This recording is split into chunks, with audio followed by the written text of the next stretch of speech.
Setelah dilakukan pencarian selama 2 hari, pria Parubaya bernama Abdullah Pakaya akhirnya ditemukan dalam kondisi tak bernyawa.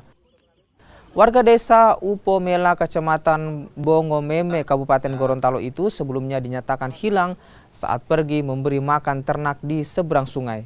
Korban diduga terjatuh dan terbawa arus sungai hingga meninggal dunia.